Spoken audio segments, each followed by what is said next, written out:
Welcome back to the Magnetic Marketing Podcast. Today's episode I am so excited for.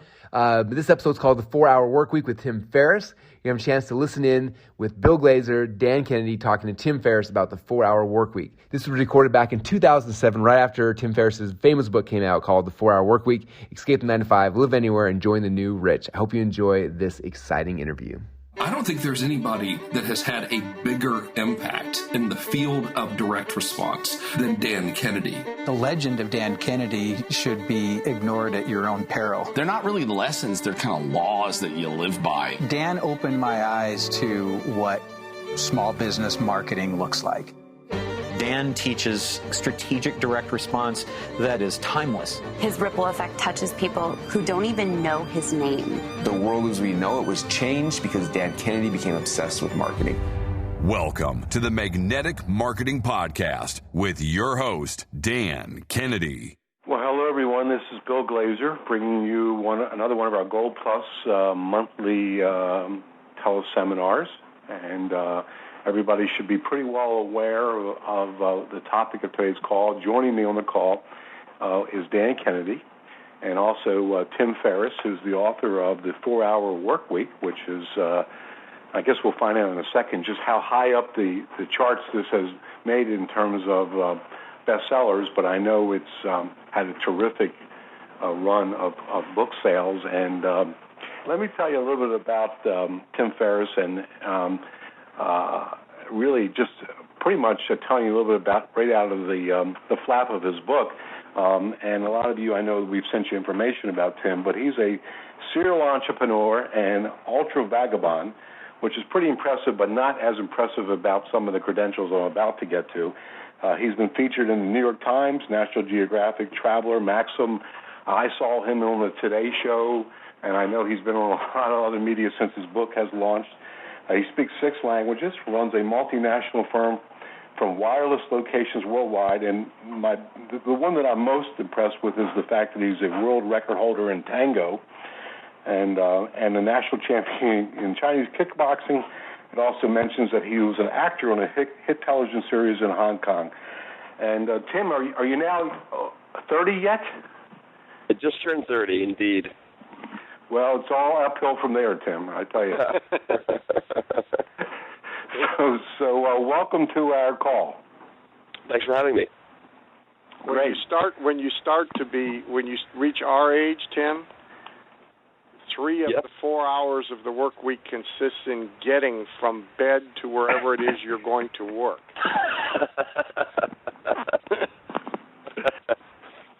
You know, Dan, we should also mention that long list of credentials that I just mentioned is a result of just 1 4-hour work week. So that's right. That's right. So Tim, listen, your book is extremely meaty, and I could ask you questions for days about this. And so what I've done is I've sort of looked through it and I picked out a couple things that I would like to discuss with you today, and then I'd like to open it up for Q&A to all of our members and allow them to ask you specific questions. And the very first thing I want to really address, you talk about it really early on in the book. You talk about deferrers and the new rich. And one of the things that I really liked that you talked about early, and I kind of rallied behind when I read it, was you talk about the fact that deferrers, they retire early or young, but the new rich, they distribute recovery periods and the ventures, like what you call mini retirements throughout life, and they really never do actually exit the workplace. And and it's the first time I've ever heard anybody really explain it, and it's pretty much the way I plan to continue the rest of my life. And I'd like where did you first come across this in terms of your research and identify this? Well, I think that there were a number of different circumstances that led to that. So I've been guest lecturing at Princeton University since 2003 in high-tech entrepreneurship, and I've been living in Silicon Valley since 2000. And Silicon Valley is a very odd unique and innovative environment. And what you find is you're exposed to people who really disprove, in most cases, the viability of retirement as an option. So, just as a few options or as a few examples, you'll meet people who have quote unquote retired at 25 or 35 or 40 with hundreds of millions of dollars, tens of millions of dollars, and they realize very quickly that removing work doesn't automatically create life. It leaves this void, and people come to the conclusion very, very quickly that if they are in fact intelligent enough and diligent enough to create the nest egg that would be necessary to sustain an acceptable standard of living over 20, 30, 40 years of retirement, that they get bored within 7 days of retirement. And I always remember this story. There's a gentleman named Frank Slattery, a very intelligent entrepreneur, had acquired more than 100 companies in his tenure in one of his companies. And he retired at one point for health reasons. He had to have heart surgery. And I think it was actually the next day, the following day, he woke up at 5 a.m. and was getting dressed. He was putting on a suit and tie, and his wife asked him what the hell he was doing, and he said, I'm going out to get a job or start another company. He was already bored. He lasted less than 24 hours. And secondly, many of the concepts and many of the fantasies that we have related to retirement, such as let's say sailing on a boat in the Caribbean, are really have a limited lifespan. And after that, we want to engage in something more creative and engaging. So that there are many assumptions that we have about retirement that are just completely false when you sit down and test them. And I think that I came to that conclusion more by exhaustion, because I realized that the routine I was following, which was 80 to 100-hour work weeks in Silicon Valley, first as an employee and then as CEO of my own company, was completely unsustainable. And that if I didn't take an approach that mimicked more of an athlete, let's say, with retirement periods, mini retirements and recovery periods, that the end product was going to be burnout or complete health breakdown. So I think there were a number of factors that led to me coming to that conclusion. And as soon as I tested it, I realized that it really was, for me and thousands of other people, the most effective way to increase productivity. If I can jump over to Dan a second, because Dan, you're famous for, and almost in most cases, circles that's like said very much tongue in cheek. The fact that you celebrate your last ever, lots of different events in on your way to a retirement. And just out of curiosity, do you very much agree with Tim's thinking on this, or do you have a? Pardon me? Close.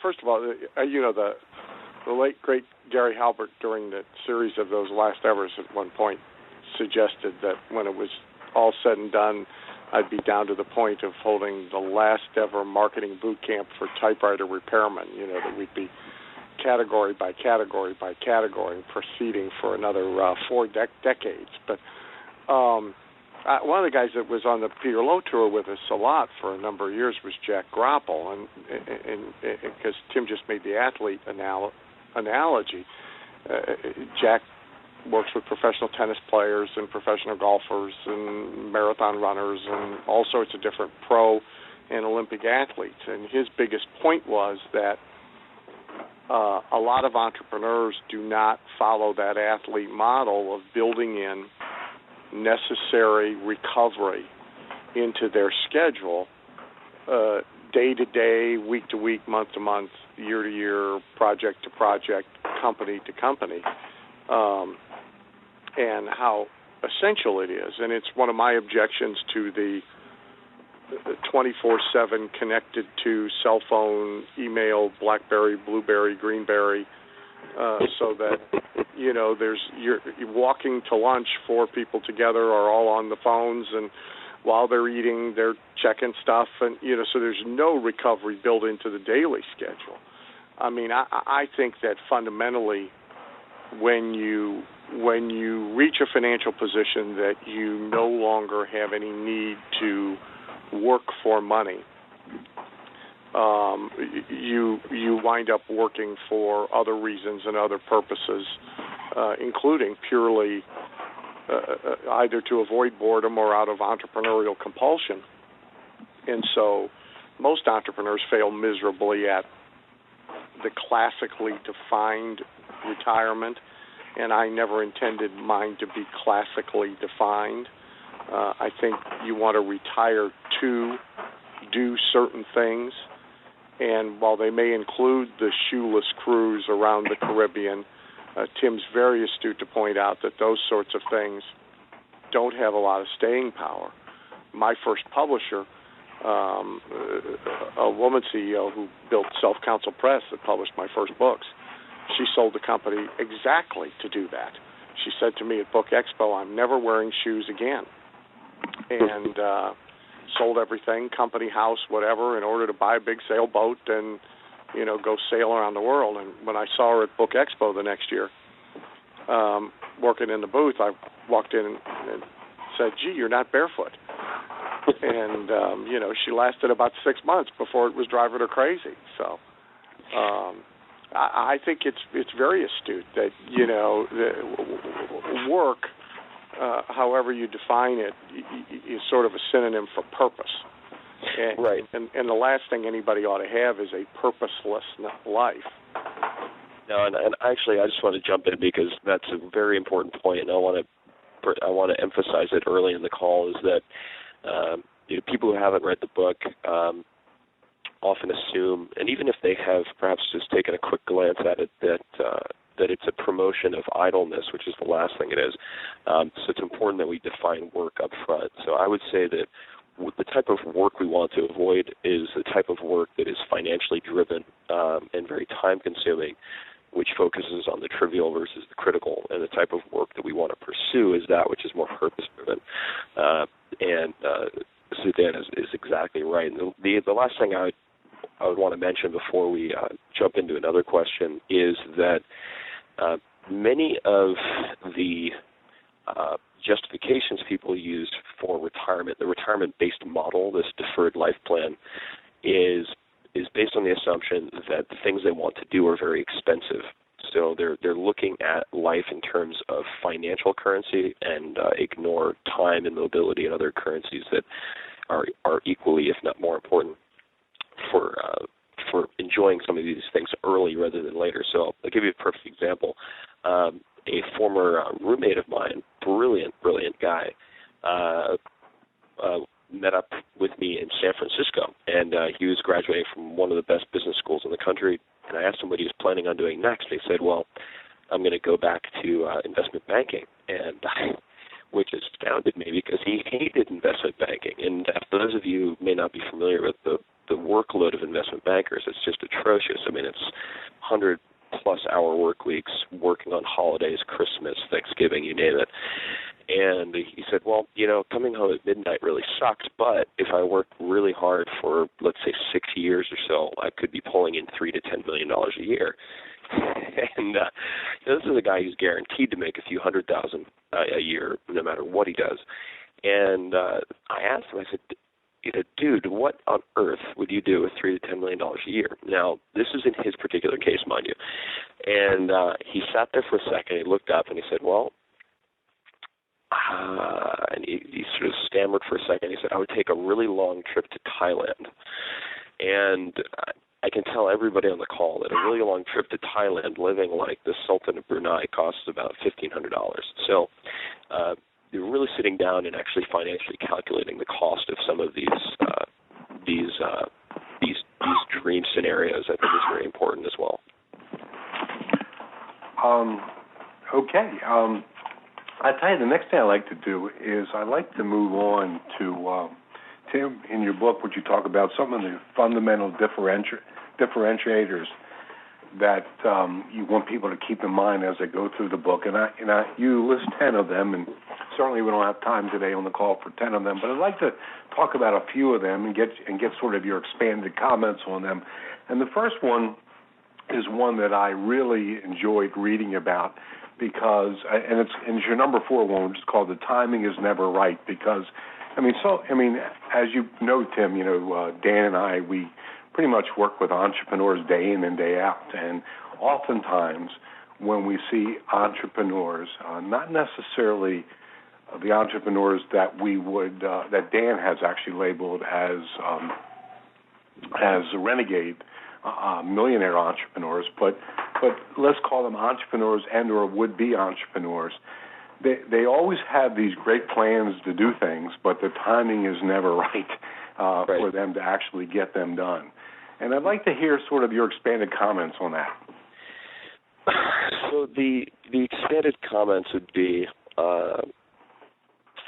that the timing is never good to do anything important. And what I mean by that is that the important things are inevitably the most uncomfortable things, whether that's an awkward conversation, a sales call, quitting your job, starting your own company, having a child, any of those things, breaking up with a long-standing relationship.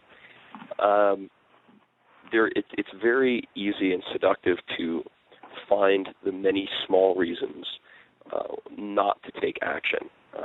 So the timing is never good for any of these important things, and it never will be. And since, sometimes, some days, never now, it's important to recognize that up front so that you can overcome that paralytic effect. And as soon as you sort of adopt that as a rule, then you're able to take action because you realize that the scenario is never going to change to present you with a perfect set of circumstances. And that came about, I remember at some point I just asked my mom, I asked her, how she decided when to have me. I was the first child in the family. And she just said, well, it was important to us, and we decided just one day that's what we were going to do because there's really no reason to put it off and every reason to do it now, and the timing would never be good. And so just recognize that with any important decision, there are going to be corrections that you make after taking that leap, but that there's no real practical reason to put it off. I love one of the sentences that in your book you wrote about this, which and I actually highlighted it when I read this, which was, "Someday is a disease that will take your dreams to the grave with you."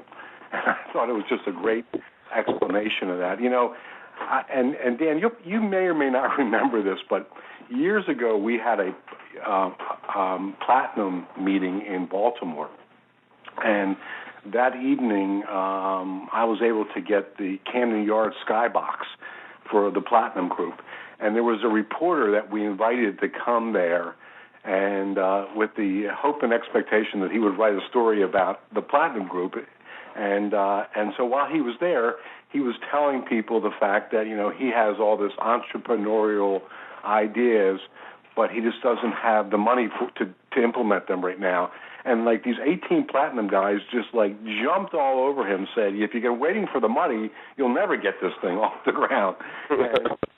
And I think that, Dan, I think you would agree that that's pretty much a commonality with the most successful people that we know, is in terms of they don't wait for the timing to be right. Yeah, and in fact, I had a call just earlier today with an old client who hasn't been around for a while, and so much of the conversation is about, I want to do this, but I got this resource problem, or I got this timing problem, I got, as Tim said, 21 small reasons to delay. And one of the points that it misses, and he asked me at the end of the call, he said, you've known me for a lot of years, what are the things that, get in my way? And you can be brutally honest. And, and I said, because you're constantly waiting, whereas we go out and make a big mess and throw 6 or 7 things off the diving board and jump in after them and see, and deal with it. And I think that the point that a lot of people miss is that whatever the set of circumstances is at this moment that is causing them to delay action, they change the circumstances the minute they take the action. Everything starts to change as a result of that. And so what the circumstances are today won't be the circumstances tomorrow as soon as you've thrown a new, a card into the game. And so the waiting thing is endemic to people who, I won't get, Tim's quote that you just read was brilliant, is endemic to people who just sort of have everything ever so slowly peter out and die on the vine and never advance the ball. Every year they're wondering why they're in the same place after 12 months. And it's I think very much related to waiting is it's easy to look at the potential downside cost of action, but people very seldom look at the definite cost of inaction. There's an expression in fighting. I train with a lot of professional fighters from the UFC and so forth. And there's an expression borrowed from boxing that's used a lot in UFC training, which is everyone has a plan until they get hit in the face. And the point being that you can theorize and work on the speed bag and work on your jab and on the mitts and everything else and just wait and plan and prepare, and then you get in the ring and you have this perfect 27-point strategy, and then some guy punches you right in the face and it just all vanishes. And I think it's important to recognize that that's the rule rather than the exception, and that the important point is getting the ball into play and then adapting to it. And that in my experience and the experience of most of the ultra successful, this is referring to finance, entrepreneurs I've spoken to, that their most critical decisions that set the stage for, let's say, selling their company for $486 million, which a friend of mine just did to Yahoo, were a result of getting in over their head and then figuring it out, because that's the only way that you can take advantage of fleeting opportunities. So that would just be, I suppose, a closing comment that I want to make related to waiting. Really look at the definite cost of inaction as opposed to just looking at the potential downside of taking action. Well, let's move on to the next rule of what you call fundamental differentiators, and not one that is has not been heard by almost everybody on this call, which is ask for forgiveness, not permission. And, one of the comments that you wrote about, he says, most people are fast to stop you before you get started, but hesitant to get in your way if you're moving. And actually, Tim, putting you on the spot just a little bit, don't be too concerned, it's not too bad, is if you could sort of give a example from your own personal life experience when you sort of, you did exactly this, which is ask for forgiveness instead of permission. Well, I can give you a few examples. One, I think, where this concept is very important is in any type of sales position, and certainly, solo entrepreneurs and anyone who's in an operational role in a company is in sales, whether it's making sales internally, that is persuading people inside the company to cooperate, or external sales, acquiring customers and so forth. And my first job in Silicon Valley was in mass data storage, so storage area networks. So I would deal with movie studios or the United States Geological Survey or NASA or companies of that type who had massive data storage needs. And these were expensive systems, in many cases well over $1 million. And it was my first job was in sales, and I was in outside sales. So you essentially have the inside sales team who would make the initial contacts and set the meetings. Then I would go in with an engineer, and we would make the product explanation and pitch. And I happen to be very good at getting meetings also in collaboration with the inside sales guys. And, there were certain accounts that I was told I shouldn't handle because because I was a junior member of the team. I was inexperienced, and they would say, okay, well, the experienced guys need to handle these types of accounts. But if I managed to actually get a hold of one of those people, whether by accident or by design, I would just book the meeting. And then I would explain afterwards, these are the circumstances. I felt it was in the best interest of the company to book this meeting, whether you take it from me or not. I didn't want this particular, whale, so to speak, potentially huge account slip through our fingers. So I have a meeting set for Tuesday, and they would usually, the management would usually listen to that rationale. It caused friction with some of the other sales guys, but you know what? Screw them. I mean, at the end of the day, everyone had stock options, and it was in the best interest of everyone to have revenue coming into the company. And I think it's important to establish a reputation as someone who takes initiative early on, so that becomes your recognized MO. So it's like, oh, well, he's just being Tim, or oh, that's just Jason. Oh, that sounds like Jason. And to do that as early as possible, so that people develop a certain expectation that that's going to be your behavior. But that would be just one example. Well, I want to be very mindful of the clock because I got a bunch of things I would like to go with you today. So let me move on to the next one, which I found, again, very interesting and kind of made me take a step back and think about a lot of clients that I work with when I saw this specifically, which is money alone is not the solution. And I'm going to let me first sort of ask you to sort of explain what you mean by that. And then I want to, I'd like to, throw in a few comments, and I'd like to ask Dan to share a few with that as well.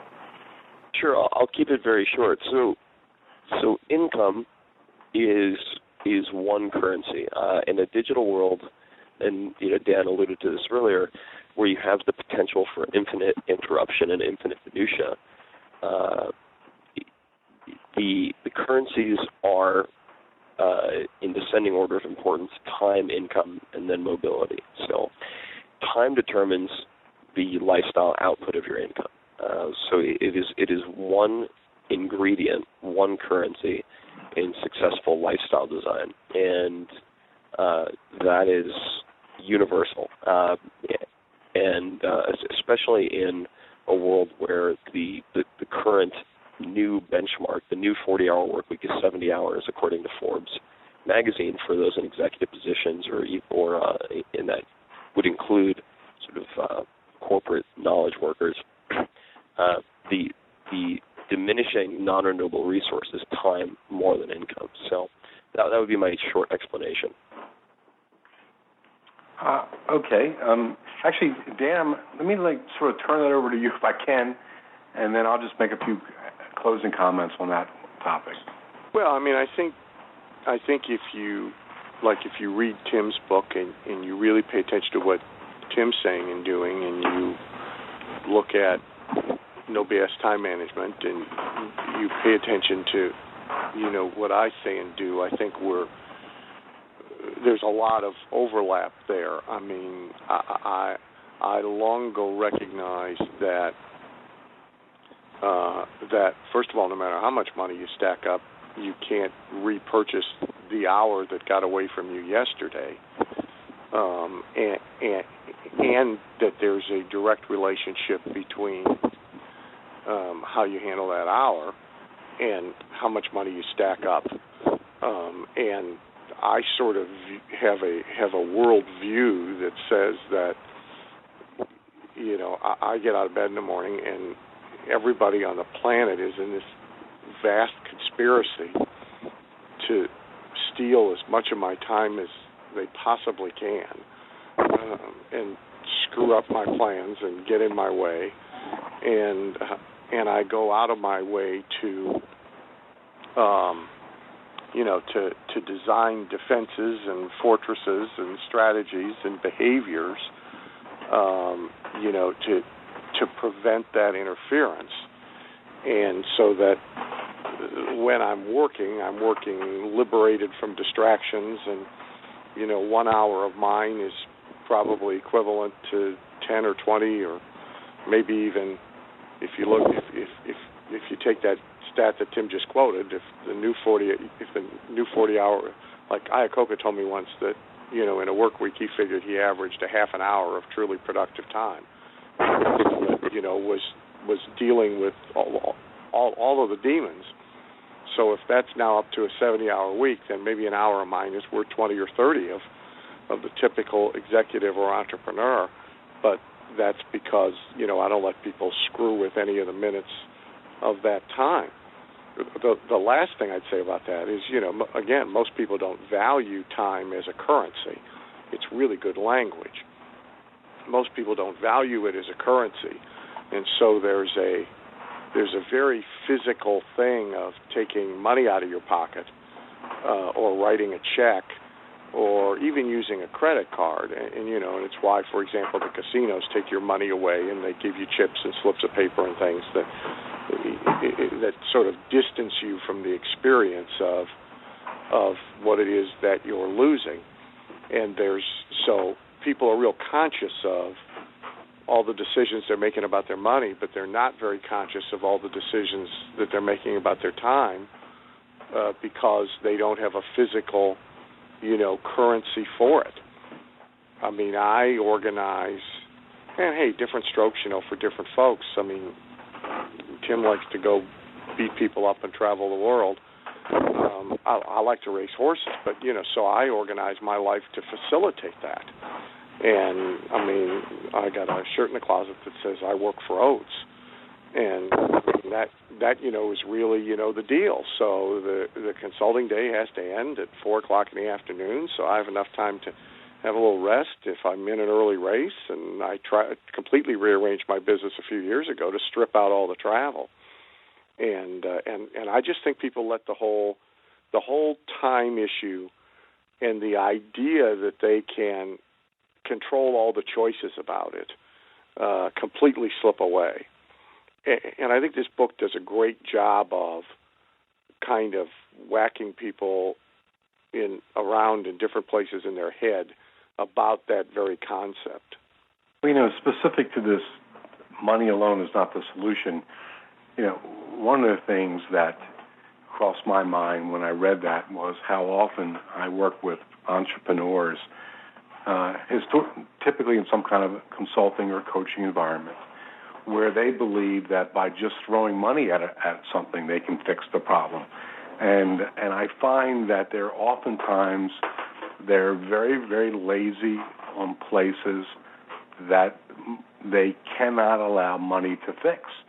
One of them is, and this is going to sound somewhat selfish, but one of them is an understanding the fact that you really can't totally outsource the marketing of any business, and you need to and minimally understand and have your control of how your business is being marketed. And there's a whole bunch of different tentacles that come off of that, which I don't want to spend time going into today. But again, there's a lot of people just think that money is the solution, and just I can go. I mean, they'll hire me and they'll say, okay, write me a sales letter, and they think that my sales letter is going to totally fix their company. And although it may do the job of bringing them customers and prospects, it's not necessarily going to do the job of doing what they really wanted to have happen, unless the person is really understanding the total marketing concept of that company. So that's just one example of how I believe that money just can't be the overall solution. Tim, I want to move on to something else you said, because at our events, Tim, I have a big banner. We have a bunch of banners that we put up at our events with a lot of sayings that we want to make sure that our members totally embrace. And one of the banners that I put up is that the entrepreneur is the loneliest person on the planet. And you mentioned in your book, you said that it's lonely at the top. 99% of people in the world are convinced that they are incapable of achieving great things, so they aim for mediocrity. So, which was really interesting, because as I said, as I mentioned, is that the entrepreneur is the loneliest person on the planet. So, do you believe that a lot of people are held back because of the loneliness of the entrepreneur, and because of that, they're forced to be mediocre in what they do? Well, I think that I think that loneliness, if we're talking about it in a social context, isn't generally what holds people back, although I know that there are some people, I think it's harder for employees to jump to self-employment for that reason. For many people, they have that built-in social environment that an office provides, and they want that and need that more than the entrepreneurship or that departure would necessarily give them. But I think for the entrepreneur, what holds them back is loneliness, in the sense of a lack of role models and allowing that to stop them from setting their sights high enough. In the sense that, I'll give you an example from my book experience. So I was in Argentina when a Princeton student suggested that I take the content of the class and put it into a book. He said, "Look, I think you should just take this and put it in a book and be done with it," because the class had gone over very well. And it was just one of these, you should really put it in a book, ha ha ha moments, and that ha ha ha just wouldn't go away, and it kept me up for a few days. And so I sat down, I did my homework online, I put together a book proposal, and I sent it to Jack Canfield, who the co-author of Chicken Soup for the Soul, more than 150 million books sold. And basically asked Jack, I said, "Look, am I full of crap? Please be honest with me, or is there something here that I should pursue?"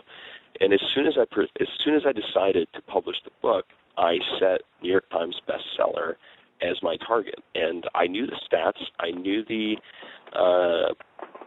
likelihood. I looked at all the numbers, and it was, very daunting from a numbers standpoint. And I didn't have any experience. I didn't really have that many role models for the type of book that I wanted to write, which is really sort of a business crossover book. There just aren't that many.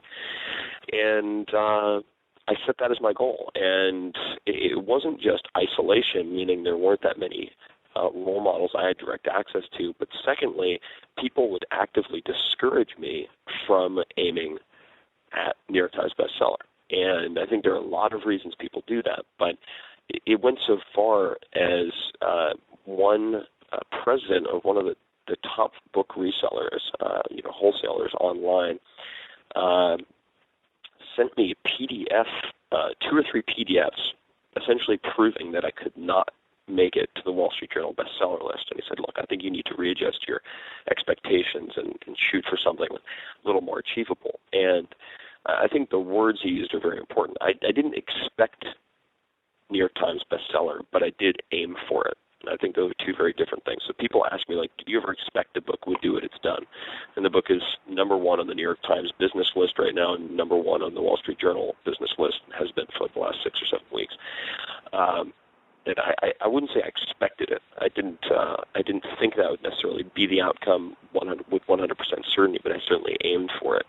And the aim is all that mattered. I aimed for the top, and people ask, well, what if it doesn't happen? And the question I would ask is, well, what if it does happen? Then it's a life-changing experience. Whereas if you aim for mediocrity and you get it, it might just be a nice pat on the shoulder, and then you need to get back to the grinding stone. So. Well, the next thing I want to talk to you about is that you mentioned, this is about midway through your book, you made a statement of recognize and fight the interruption impulse. And one comment that I heard early on when I first met Dan Kennedy, I was probably sitting in a seminar listening to him talk, and he made a comment called the interruption a minute. And I was sitting, at the time, I was running my menswear retail stores, and I was thinking that immediately it just sort of took me right to where I was the day before, which was sitting in my office. And then throughout the entire day, my employees would walk into my office one after another with the biggest problems that they could possibly have in their mind, and they needed me to fix it right on the second. And as soon as I heard that, I said to myself, that's the interruption a minute, and I'm living this nightmare myself because I'm constantly fixing their problems, which I guess, Dan, is sort of similar to what Iacocca meant by, he only had a half an hour productive work week. And, yeah, exactly. And I guess, Tim, were you in that? I mean, I believe when I read your book, you talked about where you came from in terms of your entrepreneurial career and how you were kind of like fighting that yourself. And then at what point did you just sort of identify that and move from it? I would say I really moved from it. And this is another good example of making the decision and then coping with the consequences of that decision. On June 14th, 2004, I'll give you a very specific date. You have like the hour? Yeah, it's probably about I'd say 11 a.m. Eastern Standard. I was the moment that went down in infamy. Yeah, I was in Brooklyn at a friend's apartment. And this is when I reached the breaking point where I was just, I'd just gone through 600, 700 email, and there was more coming in every minute. And I just said, you know what, enough is enough. This I need to kill this monster, referring to the design of my own business. It was just entirely owner-based as opposed to process-based. And I mean, that's not entirely true. There was infrastructure, but I was the bottleneck for decision-making. I was a toll booth through which every decision had to pass. And so I decided that I was going to take 4 weeks to decompress, and I didn't know where I would do that, but I knew it had to be outside of this familiar business context where I would just be checking email every second of every day and never get to the hard thinking that I needed to do. So I went to JFK, and I had a backpack. It was about a week's worth of clothing, and bought the first ticket that I could get out of the U.S. to Europe, and it happened to be to London. So I landed in London, called a former classmate of mine, said, hey, I'm in London. I need a place to stay. Can I crash at your place? And he said, sure. And I was planning on being there for 4 weeks. Ended up that was the beginning of my 15-month trip. I just didn't go back. And I set a rule for the first the 4 weeks that I wanted to do this redesign of my business, and the rule was that I could check email once per week for no more than 2 hours on each Monday. And in order to achieve that, so I made the decision first. I said, okay, I am going to do this.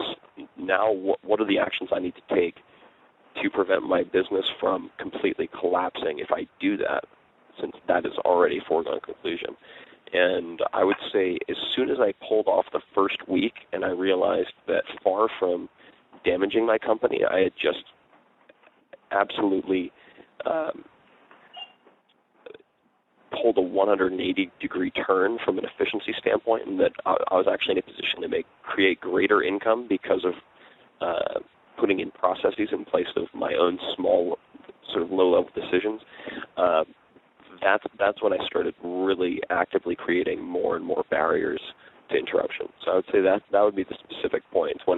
It's when I tried something, half expecting it not to work, made all of the coping decisions after the fact, so I got in way over my head and then struggled to get my head above water, and it worked. And as soon as I realized that it worked, I did that proof of concept, then I went full bore.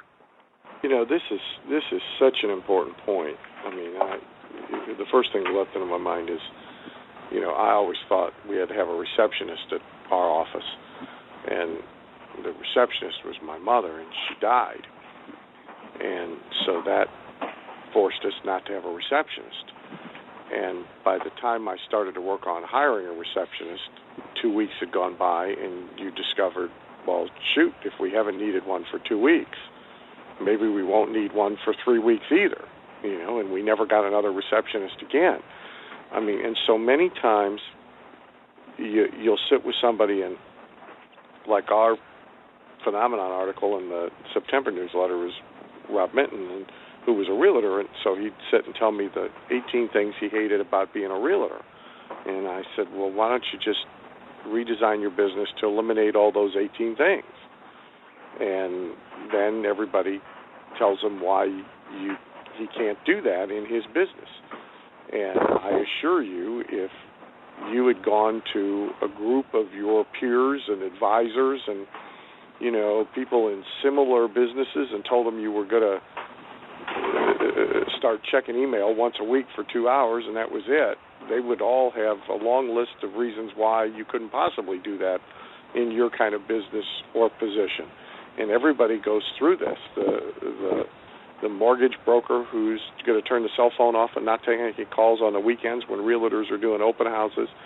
The list in our world is long of people who defy all the norms and redesign their businesses to suit them.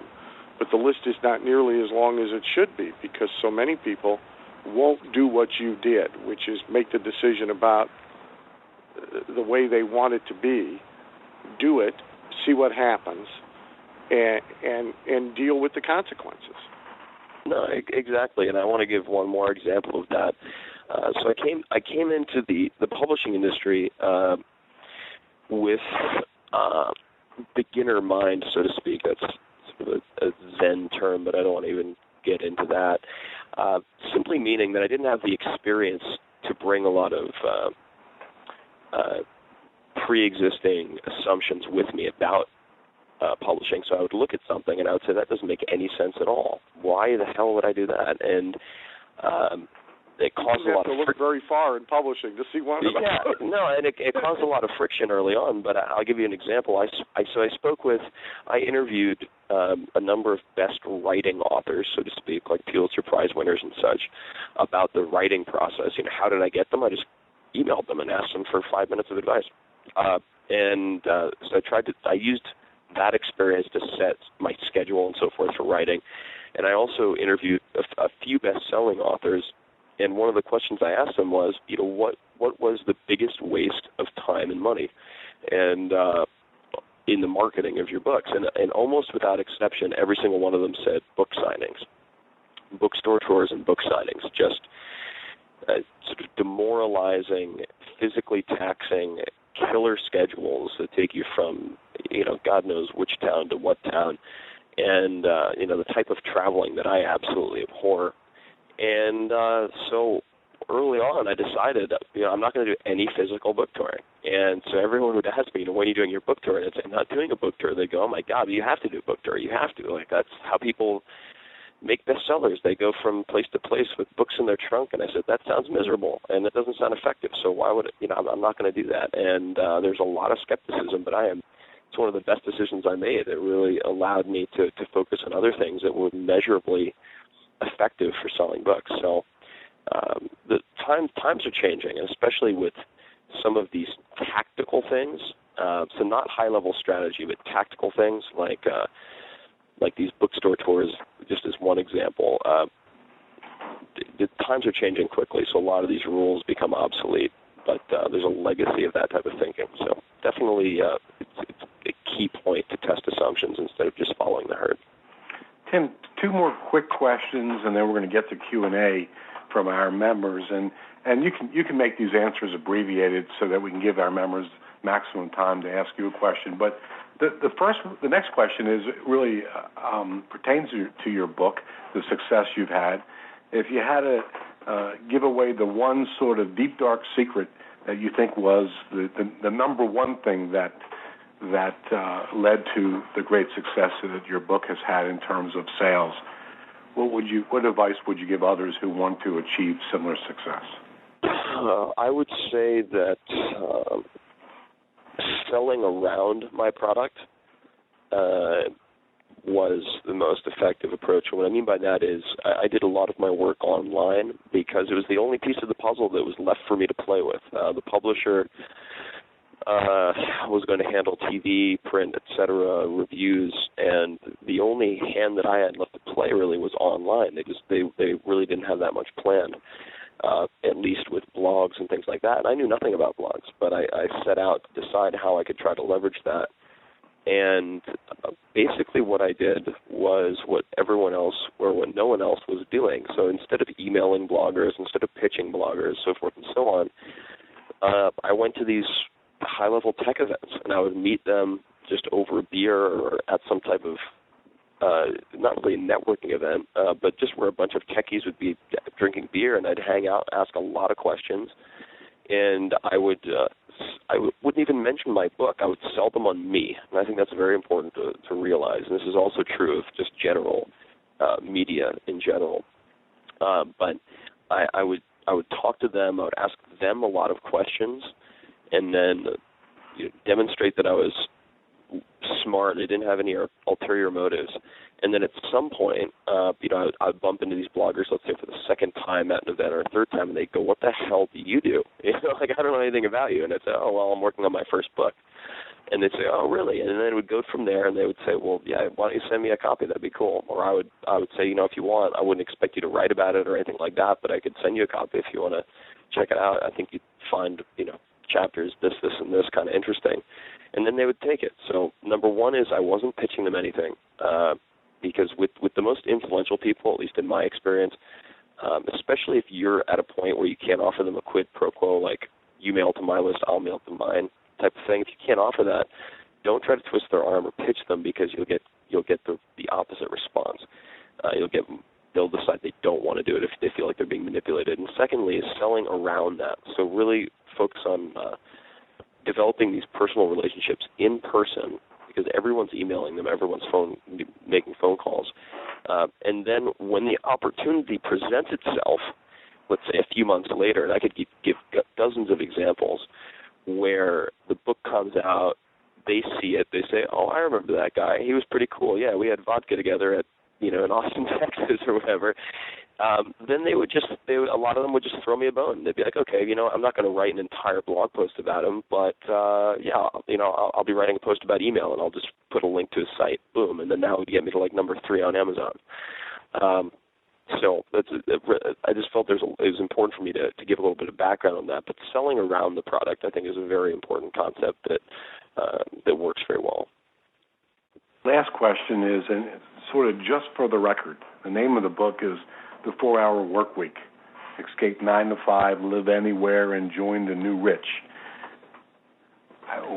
Obviously people look at this book and they say, "Gee, this guy's going to teach me how to just work 4 hours a week." Is that really your message? No, it's not.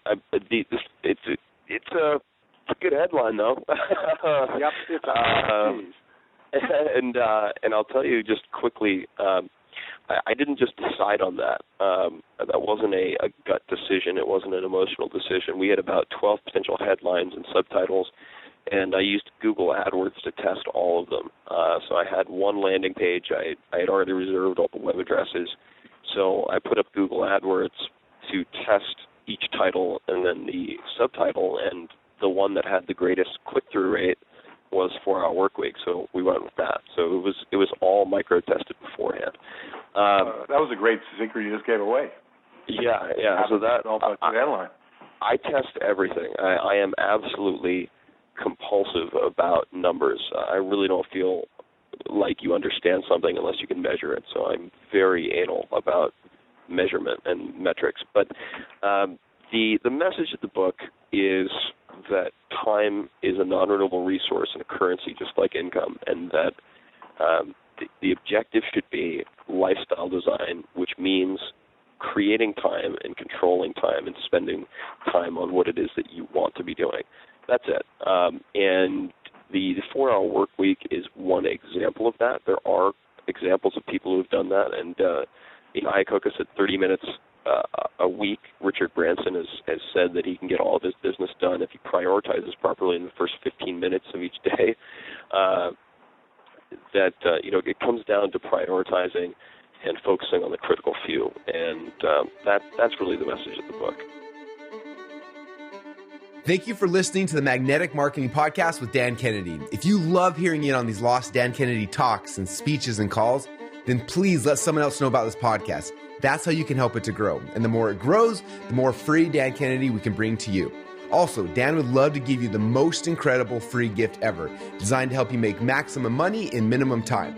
Now, this free gift comes with almost $20,000 in pure money-making information for free just for saying maybe. You can get this gift from Dan right now at nobsletter.com.